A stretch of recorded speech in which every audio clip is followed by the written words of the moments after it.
कहानी शुरू होती है एक ऐसे आदमी से जो कभी सरकार का टॉप एजेंट हुआ करता था, लेकिन अब वो पूरी तरह टूट चुका है। अब उसकी जिंदगी का कोई मकसद नहीं बचा। वो भीड़ में गुम होकर एक आम इंसान की तरह जी रहा है, बल्कि यूं कहो कि एक भिखारी जैसा दिखता है। एक दिन वो मेट्रो में सफर कर रहा होता है, चुपचाप अपने में खोया हुआ। तभी कुछ गुंडे डिब्बे में घुसते हैं, जिनका लीडर है एंटन। ये लोग बाकी पैसेंजर्स को डराना शुरू कर देते हैं, लेकिन मजेदार बात यह है कि कोई कुछ नहीं बोलता। सब लोग नजरें झुका लेते हैं, क्योंकि सब जानते हैं कि एंटन का बाप बहुत पावरफुल आदमी है और उसे कोई कुछ नहीं कह सकता। इसी बीच एक आदमी हिम्मत करके उन्हें रोकने की कोशिश करता है, लेकिन हालात और बिगड़ने लगते हैं। तभी ये गुंडे आगे बढ़ते हुए हमारे हीरो जॉन के पास पहुंचते हैं। जॉन को देखकर उन्हें लगता है कि ये तो आसान शिकार है, एक कमजोर शराबी आदमी।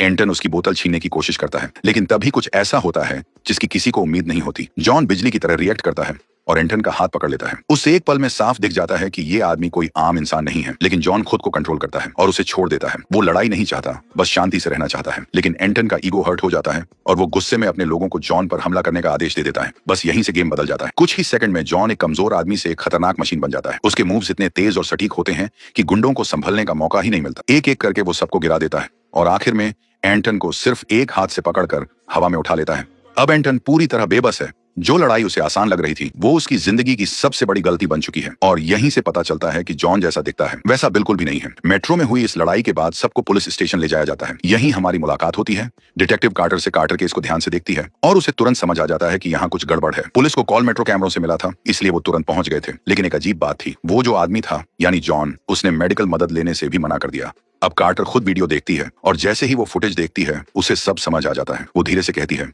ये आदमी आम इंसान नहीं है, क्योंकि जॉन जिस तरह लड़ रहा था वो बिल्कुल प्रोफेशनल था। हर मूव एकदम साफ, तेज और सटीक, जैसे कोई बहुत ही हाई लेवल ट्रेनिंग लेकर आया हो। अब कार्टर खुद उससे पूछताछ करने का फैसला करती है। वो सीधे जॉन के सामने बैठती है और बिना घुमाए सवाल पूछती है, क्या तुम कभी किसी एजेंसी में थे? वो उसे भरोसा दिलाती है कि वो खुलकर बात कर सकता है, जैसे दो पुराने साथी बात कर रहे हो। फिर वो कहती है, वीडियो देखकर लगता है कि तुमने सर्विस की है, लेकिन इस लेवल की फाइटिंग कोई नॉर्मल मिलिट्री ट्रेनिंग से नहीं सीखता। तो तुम थे कौन? Special force? डेल्टा? लेकिन जॉन एक शब्द भी नहीं बोलता। अब कार्टर अपना तरीका बदलती है। वो अपना इंट्रो देती है और साफ कहती है कि जॉन किसी मुसीबत में नहीं है, बल्कि उसके हिसाब से तो जॉन ने गुंडों के साथ काफी नरमी दिखाई। वो उसे पानी देती है और धीरे धीरे उससे जुड़ने की कोशिश करती है। कार्टर कहती है, मैंने तुम्हारे जैसे बहुत लोगों को देखा है जो सर्विस के बाद खुद को खो देते हैं। कुछ लोग बुरी आदतों में पड़ जाते हैं और कुछ लोग नॉर्मल लाइफ में वापस नहीं आ पाते। और कुछ ऐसे भी होते हैं जिन्होंने इतने बुरे काम किए होते हैं कि उन्हें लगता है कि उन्हें सजा मिलनी चाहिए। जॉन सब सुनता है, लेकिन फिर भी चुप रहता है। तभी अचानक एक वकील वहां आ जाता है और जॉन को छुड़ा कर ले जाता है। जैसे ही वो बाहर निकलते हैं, पुलिस वालों को एक चौंकाने वाली बात पता चलती है। जॉन की फिंगरप्रिंट कई क्राइम सीन से मैच हो रही है। मतलब वो कोई आम आदमी नहीं है, वो बेहद खतरनाक है। उसके खिलाफ 4 देशों में वारंट जारी है। एक ऑफिसर पूछता है, कार्टर तुमने किसे पकड़ा था? कार्टर जवाब देती है, मौत का फरिश्ता। अब बाहर जॉन अपने वकील से पूछता है कि क्या वो सरकार के लिए काम करता है। तभी 2 सूट पहने हुए आदमी उनके पास आते हैं और कहते हैं कि उनका बॉस जॉन से मिलना चाहता है। वो उसे गाड़ी में बैठने के लिए कहते हैं और जॉन बिना कोई विरोध किए उनके साथ चला जाता है। लंबे सफर के बाद वो एक गुप्त जगह पर पहुंचते हैं, जहां उसकी मुलाकात होती है एक आदमी से जिसका नाम है हैरोल्ड। हैरोल्ड उसे उसके असली नाम से बुलाता है, जिससे साफ हो जाता है कि वो जॉन के बारे में सब कुछ जानता है। ऐसा लगता है कि जॉन ने अपनी जिंदगी में कई नकली पहचान बनाई हुई थी, लेकिन हैरोल्ड को सब पता है। वो जॉन से कहता है, टेंशन मत लो, तुम्हारे सारे राज मेरे पास सुरक्षित हैं। अब यहाँ एक बड़ा खुलासा होता है। हैरोल्ड कोई आम आदमी नहीं है, वो एक अरबपति है और प्रोग्रामिंग का जीनियस। वो दुनिया से छुपकर रहता है, लेकिन उसका दिमाग बाकी सबसे कई कदम आगे है। अब हैरोल्ड जॉन को अपने असली काम के बारे में बताता है। वो कहता है कि उसने एक ऐसी मशीन बनाई है जो दुनिया की हर छोटी बड़ी जानकारी को देख सकती है। सीसीटीवी कैमरे, phone call, email, bank transaction, मतलब हर चीज। और इस डेटा को देखकर ये मशीन पहले से अंदाजा लगा सकती है कि कहां कोई हिंसा होने वाली है, यानी क्राइम होने से पहले ही उसे पकड़ सकती है। 9/11 के हमलों के बाद सरकार ने इस मशीन को बनाने के लिए पैसा दिया था, ताकि आगे कोई बड़ा आतंकी हमला ना हो सके। लेकिन यहाँ एक बड़ा ट्विस्ट था। ये मशीन सिर्फ बड़े हमले नहीं, बल्कि आम लोगों के साथ होने वाले क्राइम भी पकड़ लेती थी। मर्डर, किडनैपिंग, लड़ाई झगड़े। लेकिन सरकार ने इन मामलों को इग्नोर कर दिया। उनके लिए ये छोटे केस थे, जरूरी नहीं। लेकिन हैरोल्ड के लिए हर एक जिंदगी मायने रखती थी, इसलिए उसने चुपचाप खुद ही इन केस पर काम करना शुरू कर दिया। अब दिक्कत यह है कि मशीन सिर्फ एक नंबर देती है उस इंसान का जो इस केस में शामिल होगा, लेकिन वो ये नहीं बताती कि वो इंसान पीड़ित है या अपराधी। और यही वजह है कि हैरोल्ड को जॉन जैसे आदमी की जरूरत है, जो असली दुनिया में जाकर सच्चाई पता कर सके। अब हैरोल्ड जॉन को समझाने के लिए एक लाइव उदाहरण देता है। वो सामने खड़ी एक महिला की तरफ इशारा करता है। उसका नाम है डायना और इस वक्त वो उनकी लिस्ट में सबसे ऊपर है। मतलब उसके साथ कुछ होने वाला है, लेकिन क्या वो खुद शिकार बनेगी या किसी और को नुकसान पहुंचाएगी, ये कोई नहीं जानता। इसलिए जॉन को उसे फॉलो करना होगा, उसकी हर हरकत पर नजर रखनी होगी और सही समय पर एक्शन लेना होगा। लेकिन जॉन को ये सब बकवास लगता है। उसे लगता है कि ये बस एक अमीर आदमी की अजीब सनक है जो अपनी कहानी खुद बना रहा है, इसलिए वो साफ मना कर देता है और वहां से जाने लगता है। लेकिन जैसे ही वो बाहर निकलता है, हैरोल्ड के बॉडीगार्ड उसका रास्ता रोक लेते हैं। अब जॉन का असली रूप फिर से दिखता है। वो 1 सेकंड में दोनों को साइड कर देता है जैसे वो कोई खतरा ही ना हो, और आराम से वहां से निकल जाता है। इसके बाद वो अपना लुक बदलता है, बाल और दाढ़ी कटवाता है ताकि कोई उसे पहचान ना सके। लेकिन तभी न्यूज में आता है कि पुलिस अब उसे ढूंढ रही है। जो आदमी पहले विक्टिम समझा जा रहा था, अब वो कई क्राइम्स में संदिग्ध बन चुका है।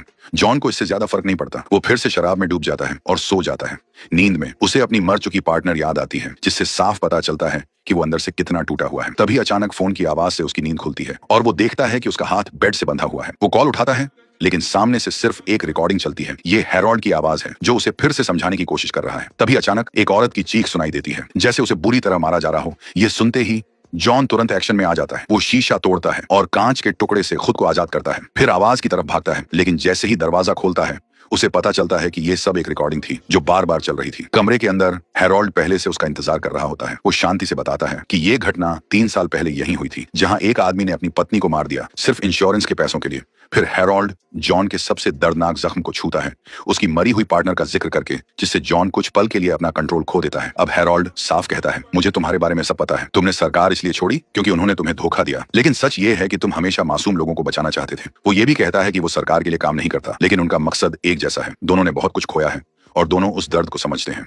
आखिर में हैरोल्ड जॉन को एक मौका देता है, एक नई शुरुआत का मौका, दूसरों की जिंदगी बचाने का मौका। वो कहता है, तुम किसी की किस्मत बदल सकते हो, इससे पहले कि देर हो जाए। फिर वो डायना की फोटो दिखाता है और कहता है, अभी भी वक्त है।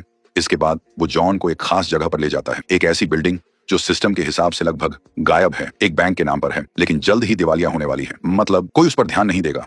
परफेक्ट जगह गुप्त काम करने के लिए। फिर वो जॉन को अलग अलग नकली पहचान वाली क्रेडिट कार्ड देता है। सब कुछ बहुत प्लान करके बनाया गया है ताकि जॉन बिना किसी डर के काम कर सके। पैसा भी ऐसे रास्ते से आएगा जिसे ट्रेस करना नामुमकिन है। और आखिर में वो उसे एक लिस्ट दिखाता है जिसमें लोगों के नाम नहीं, सिर्फ नंबर हैं।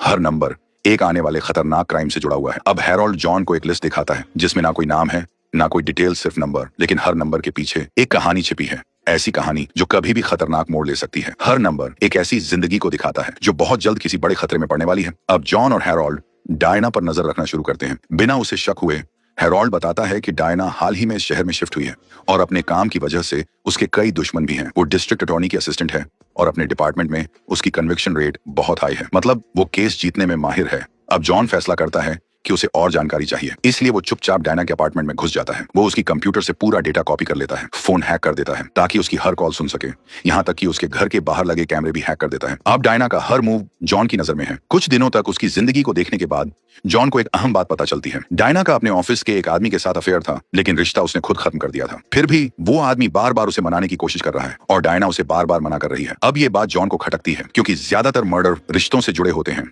उस आदमी का नाम है विलर, एक वकील जिसकी जिंदगी बिखर चुकी है, डिवोर्स हो चुका है, बच्चे की कस्टडी का झगड़ा है, देने पड़ते हैं और उसका करियर भी नीचे जा रहा है। मतलब वो इमोशनली काफी अनस्टेबल हो सकता है। अब दूसरा शक जाता है पॉप नाम के आदमी पर, जिसका केस खुद डायना हैंडल कर रही है। उस पर आरोप है कि उसने ड्रग डील के दौरान अपने ही साथियों को मार दिया और $500 मिलियन लेकर भाग गया। लेकिन एक आदमी बच गया था जिसने 911 पर कॉल करके सब बताया। और सबसे अजीब बात यह है, पॉप खुद कहता है, अगर मैंने किया होता तो मैं पीछे से गोली मारता ताकि कोई गवाह ना बचे। अब डायना को लगता है कि इस केस में कुछ गड़बड़ है, इसलिए वो खुद जेल जाकर पॉप से बात करती है। वो कहती है कि उसे गलत लोगों को सजा देना पसंद नहीं और उसे लगता है कि असली कातिल कोई और है। यहाँ तक कि उसे शक है कि जिसने 911 कॉल किया वही असली खिलाड़ी हो सकता है और उसके हिसाब से सच जानने वाला कोई बहुत करीबी इंसान है, शायद पॉप का खुद का भाई। ये सुनते ही पॉप का रवैया बदल जाता है। वो डर जाता है और डायना को चेतावनी देता है, इस केस से दूर रहो, ये लोग बहुत खतरनाक हैं, बिना सोचे मार देते हैं। अगर तुमने ज्यादा पूछताछ की तो तुम और तुम्हारा भाई दोनों खतरे में आ जाओगे। लेकिन डायना पीछे हटने वालों में से नहीं है। वो कहती है कि वो सबको बचाएगी और सच बाहर लाकर रहेगी। लेकिन तभी पॉप अचानक भड़क जाता है और उस पर हमला करने की कोशिश करता है। गार्ड्स तुरंत आकर उसे रोकते हैं और हालात कंट्रोल में आते हैं। अगले दिन जॉन को फिर अपनी पुरानी यादें सताती हैं। वो अपनी पार्टनर के साथ बिताए पल याद करता है, जहां वो उससे कह रही होती है, ये नौकरी छोड़ दो, हमें साथ में वक्त बिताना है। और जॉन उसे बताता है कि उसने फैसला कर लिया है, वो ये सब छोड़ देगा क्योंकि वो उसे खोना नहीं चाहता। लेकिन तभी टीवी पर एक खबर आती है जिसने सब कुछ बदल दिया। ट्विन टावर्स पर हमला हो चुका है और उनकी जिंदगी हमेशा के लिए बदल जाती है। अब वापस प्रेजेंट में जॉन फिर से डायना पर नजर रख रहा होता है। तभी उसे कुछ अजीब दिखता है। विलर चुपके से डायना के ऑफिस में घुसता है और उसके कंप्यूटर से पॉप का केस खोलता है। ये देखकर जॉन को शक होता है, शायद यही वजह है कि डायना अपने केस की जानकारी किसी से शेयर नहीं कर रही। हो सकता है विलर का कनेक्शन असली अपराधियों से हो। अब सच्चाई जानने के लिए जॉन फैसला करता है कि वो पॉप के भाई माइक से मिलेगा, लेकिन जैसे ही वो माइक के पास पहुंचता है, माइक उसे देखकर घबरा जाता है और भागने की कोशिश करता है। जैसे ही जॉन माइक के पास पहुंचता है, माइक उसे देखते ही डर जाता है। उसे लगता है कि जॉन कोई किलर है और वो भागने लगता है। जॉन उसके पीछे दौड़ता है और आखिरकार उसे पकड़ लेता है। वो समझाता है, मैं तुम्हें नुकसान नहीं पहुंचाना चाहता, मुझे सिर्फ सच जानना है। लेकिन माइक बिल्कुल भरोसा नहीं करता। वो जोर जोर से चिल्लाने लगता है और पास के मजदूरों को बुला लेता है। वो जॉन पर किडनैपिंग का आरोप लगाने लगता है। हालात बिगड़ते देख जॉन उसे छोड़ देता है, लेकिन जाने से पहले चुपचाप उसकी बैग में एक ट्रैकर लगा देता है। अब माइक भले ही भाग जाए, लेकिन जॉन उसे ट्रैक कर सकता है। अब जॉन समझ चुका है कि मामला बहुत बड़ा है, तो वो हैरोल्ड से कहता है, अगर पॉप सच कह रहा था तो मुझे हथियार चाहिए। इसके लिए वो फैसला करता है एंटन के घर जाने का, जहां उसके बाप का हथियारों का धंधा चलता है। हैरोल्ड की मदद से जॉन उस लोकेशन तक पहुंच जाता है। वो अंदर घुसता है, जहां कई लोग टेबल पर हथियारों के साथ बैठे होते हैं। जॉन दिखाता है जैसे वो भी उन्हीं में से एक है, लेकिन एंटन उसे पहचान लेता है और अपने बाप को अलर्ट कर देता है। सब लोग तुरंत बंदूक निकाल लेते हैं, लेकिन जॉन बिल्कुल शांत रहता है। वो कहता है, मैं तो बस तुम्हें सिक्योरिटी सिखाने आया हूँ। और अगले ही पल वो बिजली की तरह सब पर टूट पड़ता है। कुछ ही सेकंड में वो सबको गिरा देता है। कोई समझ भी नहीं पाता कि हुआ क्या। फिर जॉन आराम से सारे हथियार बैग में भरता है और वहां से निकल जाता है जैसे कुछ हुआ ही नहीं। अब वो टैक्सी में बैठकर जा रहा होता है, तभी हैरोल्ड उसे बताता है माइक को ढूंढ लिया गया है और उसे मारने की कोशिश की जा रही है। जॉन तुरंत एक्टिव हो जाता है, लोकेशन लेकर ड्राइवर को रास्ता बदलने को कहता है। इस बार उसका मिशन साफ है, उसे पहले पहुंचना है। जॉन रास्ते में ही गाड़ी को रोक लेता है और स्मोक ग्रेनेड से उन्हें कंफ्यूज कर देता है। उनकी गाड़ी कंट्रोल खोकर क्रैश हो जाती है। फिर जॉन उन्हें मारता नहीं, बल्कि पैरों में गोली मारकर गिरा देता है ताकि वो जिंदा रहें, लेकिन लड़ ना सके। वो माइक को बचा लेता है, लेकिन जब वो गाड़ी चेक करता है तो एक चौंकाने वाली सच्चाई सामने आती है। ये लोग कोई आम गुंडे नहीं थे, ये पुलिस वाले थे, लेकिन करप्ट पुलिस। ये लोग अपनी पावर का इस्तेमाल करके ड्रग्स और पैसे लूटते थे और जो भी गवाह बनता उसे खत्म कर देते थे। अब जॉन को पता चलता है कि डिटेक्टिव फुस्को भी इसी गैंग का हिस्सा है। वो सबूतों के साथ छेड़छाड़ करता था और निर्दोष लोगों को फंसाकर असली अपराधियों को बचाता था। यही वजह थी कि पॉप को फंसाया गया, ताकि सच्चाई कभी बाहर ना आए। अब हैरोल्ड जॉन को पूरी कहानी बताता है कि 9/11 के बाद सरकार ने हर चीज पर नजर रखने का हक ले लिया, फोन, ईमेल, हर मूवमेंट। लेकिन उन्हें एक सिस्टम चाहिए था जो इस सब डेटा को समझ सके। तभी हैरोल्ड ने मशीन बनाई, लेकिन एक शर्त के साथ। उसे सिखाना पड़ा कि कौन सा केस जरूरी है और कौन गैर जरूरी। जो बड़े खतरे थे वो NSA और FBI को भेजे जाते थे और बाकी छोटे केस हर रात डिलीट कर दिए जाते थे। लेकिन यही बात हैरोल्ड को अंदर से खाई जा रही थी, क्योंकि वो जानता था कि छोटे केस भी असल में इंसानों की जिंदगी थे।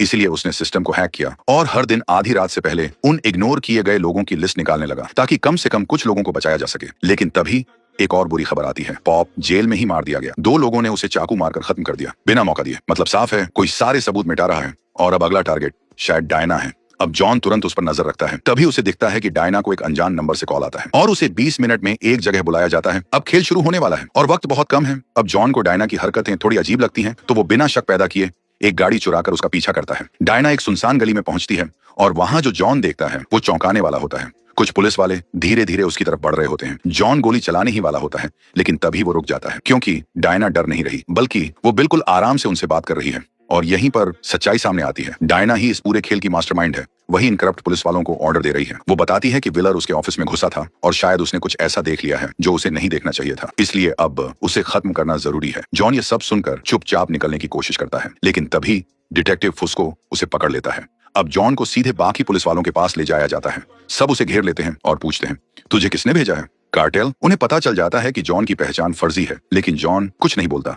इससे गुस्से में आकर एक पुलिस वाला उसे बंदूक से बुरी तरह मारता है और जॉन बेहोश हो जाता है। अब फुस्को उसे एक अलग जगह ले जा रहा होता है। तभी जॉन होश में आता है और फुस्को से कहता है, मैं तुम्हें जानता हूँ। वो उसकी पूरी कहानी बता देता है, कैसे वो पैसों के लालच में धीरे धीरे करप्ट बना। लेकिन जॉन ये भी कहता है, तुम बाकी लोगों जैसे नहीं हो, तुम मजबूरी में ये सब कर रहे हो। फिर जॉन उसे एक ऑफर देता है, मैं न्यूयॉर्क में कुछ समय रहूंगा, मुझे सिस्टम के अंदर एक आदमी चाहिए। और फिर वो 2 साफ नियम बताता है। पहला, अगर उसने किसी मासूम को नुकसान पहुंचाया तो जॉन खुद उसे मार देगा। और दूसरा, आगे से ज्यादा सावधान रहना होगा। इतना कहकर जॉन एक फ्लैश ग्रेनेड फेंक देता है। गाड़ी का कंट्रोल बिगड़ जाता है और वो पलट जाती है। जॉन पीछे का शीशा तोड़ता है, खुद को आजाद करता है, फुस्को की बंदूक लेता है और उसे गाड़ी से टिकाकर खड़ा कर देता है। फिर पूछता है, बुलेट प्रूफ जैकेट पहनी है? जैसे ही फुस्को हाँ कहता है, जॉन उसे पीछे से गोली मारता है ताकि ये एक असली हमला लगे। जॉन तुरंत रोल्ड को कॉल करता है और बताता है डायना ही लीडर है और आज रात वो विलर को मारने वाले हैं। अब दोनों का मिशन साफ है, विलर को बचाना। उधर करप्ट पुलिस अपना प्लान शुरू कर देती है। वो एक पुराने अपराधी को पकड़ते हैं। पहले विलर ने जेल भेजा था। प्लान ये है कि उसी के सिर पर इल्जाम डालकर विलर को मार दिया जाए।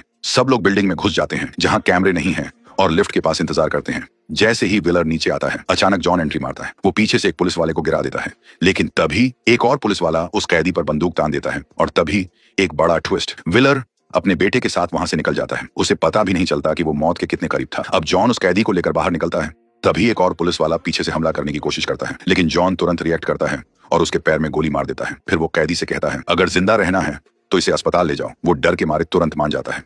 अब सामने आता है स्टील्स। वो जॉन को धमकी देता है, तुझे मारने के बाद तेरे परिवार को भी खत्म कर दूंगा। जॉन ठंडे अंदाज में जवाब देता है, मेरा कोई नहीं है, और बिना देर किए उसे गोली मार देता है। अगले दिन कोर्ट में डायना अपना केस पेश कर रही होती है। वो कहती है 911 कॉल की रिकॉर्डिंग चलाइए, लेकिन जैसे ही रिकॉर्डिंग चलती है सब हैरान रह जाते हैं, क्योंकि उसमें डायना की अपनी आवाज होती है, जहां वो करप्ट पुलिस को ऑर्डर दे रही होती है, आज ही विलर को खत्म कर दो। अब पूरा सच सामने आ चुका है। बाद में जॉन फिर से फुस्को से मिलता है। फुस्को कहता है, मैं तो अब मरने वाला हूँ, गैंग मेरे पीछे आएगी। लेकिन जॉन उसे भरोसा दिलाता है, अब कोई तुम्हारे पीछे नहीं आएगा, मैंने सारे सबूत मिटा दिए हैं। अब जॉन फुस्को को पूरी सिचुएशन समझाता है।